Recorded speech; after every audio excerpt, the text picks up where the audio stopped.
Aujourd'hui, je vous présente une vidéo sur la scène d'exposition de pièces théâtrales. C'est une étape essentielle pour comprendre l'histoire du but. Avant la définition, je vais vous donner une petite information sur la scène d'exposition ou bien pièce théâtrale tout entier. Pour le plan, si on veut donner le plan d'une pièce théâtrale, premièrement, on a la scène d'exposition. Dans cette exposition, on trouve les personnages, le lieu, le temps et les sentiments des personnages. Deuxième étape, c'est le nœud, l'élément perturbateur. On trouve plusieurs choses. Comme par exemple, si on a une situation qui nous dit qu'il y a un conflit entre les parents et son fils, il y a dans les nœuds l'élément perturbateur, on a décision des parents pour les parents, qu'est-ce qu'on va faire, qu'est-ce qu'il va faire, et va faire une solution. Et pour l'enfant, c'est une punition. Les péripéties, puis le dénouement, la résolution. Maintenant, on passe à la définition.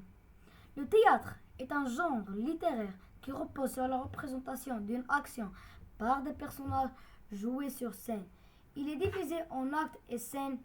L'un des moments les plus importants est la scène d'exposition, située au tout début. Définition de la scène d'exposition. La scène d'exposition est la première scène des pièces de théâtre.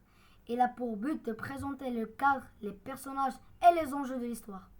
Elle sert à préparer le spectateur pour la suite de l'action.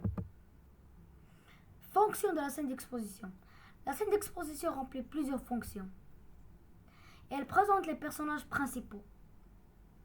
Elle situe l'action dans le temps et dans l'espace. Elle indique le temps de la pièce, comique, tragique ou bien dramatique. Elle suggère un conflit ou une tension dramatique. Et surtout, elle capte l'attention du public dès les premières répliques. Exemple, le Cid de Corneille. Prenons un exemple du Cid de Corneille, un Cid de Pierre Corneille. La pièce commence par un dialogue entre Chimène et l'Infante, deux personnages féminins. Dès le début, on découvre que Chimène aime Rodrigue. Mais un obstacle se dresse, un duel entre les pères.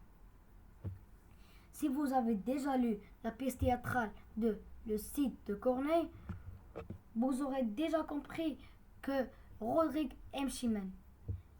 Mais à cause des conflits de leur père, Rodrigue doit choisir entre l'honneur de son père ou bien l'amour. Autre exemple, Antigone de Jean Anouilh. La scène d'exposition est racontée par le chœur. Il explique tout ce qui va se passer dans la pièce, la mort des frères, la décision du roi.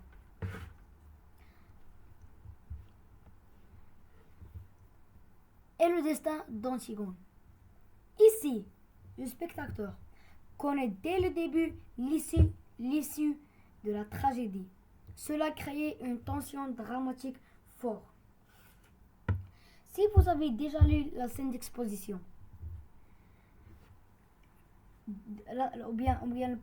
si vous avez déjà lu la scène d'exposition de la pièce théâtrale de Antigone de Jean Anouilh, vous aurez déjà compris que les deux frères, Étécole et Polynice, se sont battus entre eux et ils sont morts. Mais Créon, le mauvais roi, il a enterré Étécole, mais il n'a pas enterré Polynice. Pourquoi?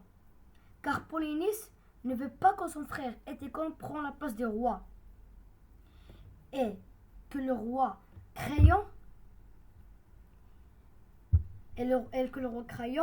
dit que Polynice est un frère méchant. Donc il va enterrer son frère. Donc il va enterrer Étécole, le frère de Polynice, mais ne veut pas enterrer Polynice. Il veut les laisser lâcher là-bas. Et Antigone, la princesse, veut qu'elle enterre son frère. Mais il n'a pas craint de crayon.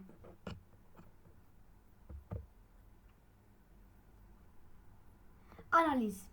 Ces scènes d'exposition sont efficaces car ils nous informent sur l'histoire sans tout dire. Ils nous impliquent émotionnellement. Ils créent du suspense ou de l'intérêt. La scène d'exposition est donc une porte d'entrée dans l'univers de la pièce. Conclusion. En résumé, la scène d'exposition. Il présente les personnages, le lieu, le moment, le temps et l'enjeu. Elle est essentielle pour comprendre l'histoire. Elle montre que, même dès les premières lignes, le théâtre est un art de langage et de l'action. Merci de votre attention et dans une autre vidéo, Inch'Allah.